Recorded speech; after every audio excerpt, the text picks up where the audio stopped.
আসসালামু ব্যারিস্টার হাসান। ওয়ালাইকুম আসসালাম। কনসালটেশন পেপারে যারা health and care worker visa আছে তাদের ব্যাপারে কি বলা হয়েছে? কনসালটেশন পেপার সম্পর্কে আমি আগের ভিডিওতে ডিটেলস দিয়েছি, তারপরে একটু বলে দিই যে সেটেলমেন্ট রুলসের পরিবর্তনের ব্যাপারে কনসালটেশন পেপার পাবলিশড হয়েছে, যেটা এখন হোম অফিসের ওয়েবসাইটে আছে। আপনারা ডাউনলোড করে এটা পার্টিসিপেট করতে পারেন। অনেকগুলো কোশ্চেন আছে, 60 পেজের এই কনসালটেশন পেপার। সেখানে কোশ্চেন আছে, সেগুলো আপনার মতামত, সেখানে আপনারা আনসারগুলো দিতে পারেন। এটা ভেরি ইম্পর্টেন্ট, কারণ এই কনসালটেশন পেপার যখন শেষ হবে 12th of February 2026-এ রাত 12টায়, তারপরে যে কিন্তু তারা হোম অফিস এবং গভর্নমেন্ট ডিসিশন নেবে যে এই যে আইএলআর যে রুলস, যেটা এই মুহূর্তে 5 ইয়ার্সের সেটেলমেন্ট আছে, এটা কি 10 ইয়ার্স হবে কি না, কারোর জন্য 10 ইয়ার্স, কারোর জন্য 15 ইয়ার্স, কারোর জন্য 30 ইয়ার্স, এগুলো কার্যকরী হবে কি না।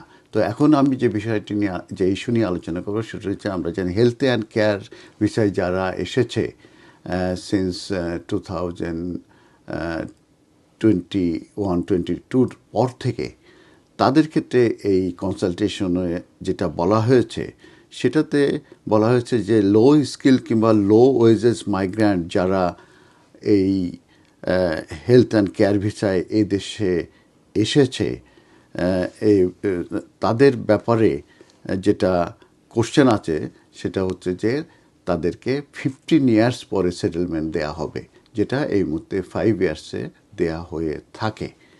তো এই যে মাইগ্রেন্ট যারা অন লো ওয়েজেস এবং যারা এই নন ওয়ার্কিং ডিপেন্ডেন্টস নিয়ে আসে এবং যারা চিলড্রেন নিয়ে আসে, তারা কিন্তু সিগনিফিকেন্টলি তারা ফিসকাল কস্ট টু দ্য ইউকেতে কিন্তু তারা বার্ডেন হয়।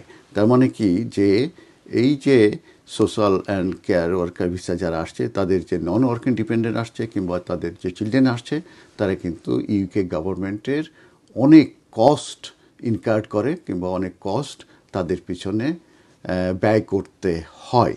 যে কারণে এই কনসালটেশনেতে এই কোশ্চেন সম্পর্কে বলা হয়েছে যে তাদের জন্য 50 ইয়ার্স করা এটা রাইট হবে, কারণ এই গ্রুপকে খুব তাড়াতাড়ি সেটেলমেন্ট দেয়া ঠিক হবে না। এবং কারেন্ট রুটে আমরা জানি যে তারা কিন্তু ইউজুয়ালি এই 5 ইয়ার্স পরে তারা সেটেলমেন্ট পায় এবং তারা কিন্তু বেনিফিট পেমেন্ট পায় এবং কাউন্সিল হাউজিং, সেগুলো কিন্তু তারা এলিজিবল হয়ে থাকে। তো এই মেজরিটি অফ দিস গ্রুপ যারা এদেশে এসেছে ফ্রম 2022 থেকে অনওয়ার্ডস, যেটা currently set to begin in 2027 পর্যন্ত।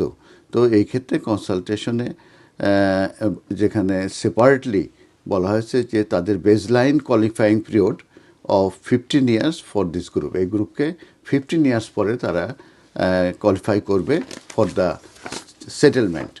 আর এখানে এই হেলথ অ্যান্ড কেয়ার ওয়ার্কার ভিসার উপরে যে এভিডেন্স দেখা যায় যে সেখানে প্রায় বিটুইন 6,000 and 40,000 জবের জন্যে যারা অ্যারাইভ করেছে, তাদের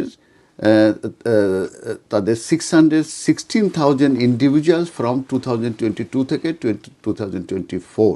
তার মানে 616,000 ইন্ডিভিজুয়াল কিন্তু এই হেলথ অ্যান্ড কেয়ার ভিসা এসেছে ফ্রম 2022 থেকে 2024। তো ওভারঅল দেখা যাচ্ছে যে বেশিরভাগই তারা কিন্তু এদেশে এসে কাজ করতে পারে নাই, কাজ করছে না এই সেক্টরে, এবং তারা কিন্তু ডিপেন্ডেন্ট হচ্ছে দোজ হু আর হেয়ার, এবং বিভিন্ন ফ্রড এবং মিসইউজের কিন্তু আমরা জানি।